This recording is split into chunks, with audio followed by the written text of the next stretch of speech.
ఒక విచిత్రమైనటువంటి పరిస్థితి ఏంటయ్యా అంటే క్రమంగా వస్తున్నటువంటి మార్పులతో ఎవరిని ఏం అర్థం చేసుకోవాలో తలపట్టుకుంటున్నటువంటి పరిస్థితి భారతీయ జనతా పార్టీని చూస్తున్నటువంటి లేటెస్ట్ గా జరిగిందంటే భారతీయ జనతా పార్టీకి సంబంధించి ఒక కేంద్రంలో ఏకంగా కేంద్ర మంత్రివర్గంలో ఉన్నట్టు సహాయ మంత్రి ఓ రాష్ట్రానికి బీజేపీ అధ్యక్షుడు.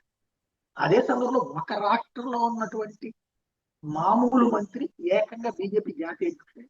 ఒక్కసారిగా బిత్తరపోవడం అన్నటువంటిది దేశవ్యాప్తంగా మన ఆంధ్రాలోనే ఉన్నటువంటి అనేక మంది భారతీయ జనతా పార్టీ నాయకులు ఏం బాస్ అంటే ఏం బాస్ అనుకునేటటువంటి ఇప్పుడు బీజేపీ ప్రెసిడెంట్ అయింది. అది కూడా అతి చిన్న వయసులో ప్రెసిడెంట్ కావాలి. అది కూడా ప్రపంచంలోనే ఇప్పుడు కీలకమైనటువంటి పార్టీగా మిస్టరీ ఎవరికి అంతు చిక్కని పార్టీగా ఉన్నటువంటి చోట్ల జరుగుతున్నటువంటి చూస్తే ఉలిక్కి పడడం వాళ్ళంతైంది. ఒకప్పుడు యోగి ఆదిత్యనాథ్ని అసలు ప్రస్తావన కూడా లేదు ఎలక్షన్స్ ముందు 2014 అప్పుడు కానీ 16 అప్పుడు కానీ అకస్మాత్తుగా రంగంలోకి తీసుకొచ్చారు.